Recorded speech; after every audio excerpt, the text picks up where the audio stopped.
Credit देना government का काम होता है कि इम्प्रूव किया जाए हर चीज को।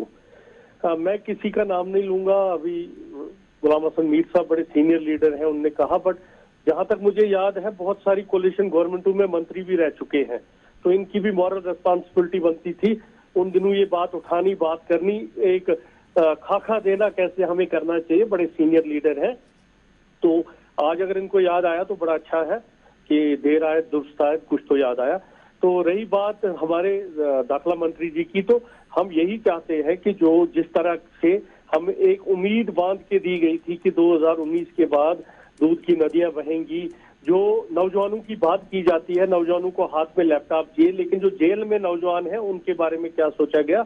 उन नौजवानों को लैपटॉप कब दिया जाएगा? उन नौजवानों को कब रिहेबिलिटेशन की जाएगी? हम चाहते हैं कि मुल्क एक बड़ा जमहूरी मुल्क है जो ये पॉलिटिकल स्पेस को श्रिंक करके रखा है, और ये जो 3 लफ्ज इनको याद है, गांधीज, मुफ्तीज, अब्दुल्लाज, तो इससे बाहर निकले, क्योंकि 3 ही फैमिलीज हैं और इनकी मेरे हिसाब से 200 फैमिलियां हैं कंट्री में, जो चौथी जनरेशन इस वक्त पॉलिटिक्स में है। नाम नहीं लेंगे किस इंस्टीट्यूशन का क्या हाल किया, कहाँ किसको बिठाया है, नॉमिनेशन लेवल पे मिनिस्टर ऑफ स्टेट और मिनिस्टर बना के किन किन को रखा है, कहाँ किन की क्या उम्मीद है, इलेक्टेड रिप्रेजेंटेटिव्स के साथ क्या व्यवहार किया जाता है। आप G20 की बात देखिए, आज दौरे की बात देख दी, आज जम्मू में भी कल आपने लोगों का देखा, लोगों ने कैसे चलाया, हमारे डेलीवेजर कितनी देर के बैठे हुए हैं। और जो इल्जाम लगे जी कत्लों के इनके नाम है, मैं एक ही सवाल पूछना चाहता हूँ कि आप बताइए, चिट्ठी सिंहपुरा के कत्ल का जो मैसेकर हुआ, उनका इल्जाम किस पे दें? सेंटर में तो गवर्नमेंट बीजेपी की थी, तो आज तक पता नहीं चल सका कि मारे किन्होंने। ऐसी बहुत सारी चीजें, अगर हम इल्जाम तराशियां करते रहे, हम विक्टिम है। वी आर पॉलिटिकल पार्टी, जितनी भी मेन स्ट्रीम यहाँ है वो मिल्टन थी के विक्टिम है, और पीस रेस्टोर होना हमारे लिए सबसे इम्पोर्टेंट है, मुल्क के साथ साथ हमारे लिए बहुत इंपॉर्टेंट है। अगर हम इल्जाम तराशियां और मार्क्स देने लगे, मार्क्स कुछ नहीं होते हैं।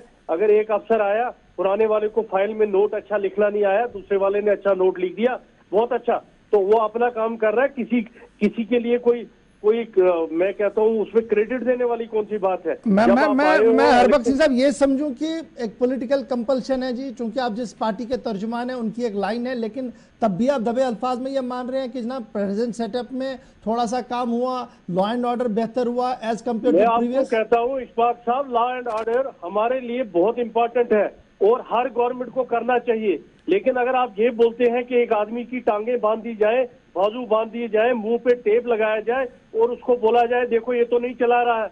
आपने किसी ने हक की बात की, किसी जर्नलिस्ट ने कोई ट्वीट किया, उसको यूएपीए डाल दिया, बोलेगा कौन? डेमोक्रेटिक बात करने की इजाजत नहीं है।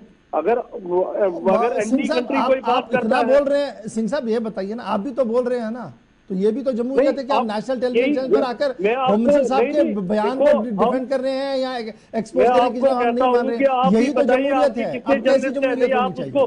आप इशफाक साहब उसको डिफेंड नहीं कर रहे हैं। जो जर्नलिस्ट आपके यूएपीए में गए हैं, क्या उन्होंने एंटी कंट्री काम किया है?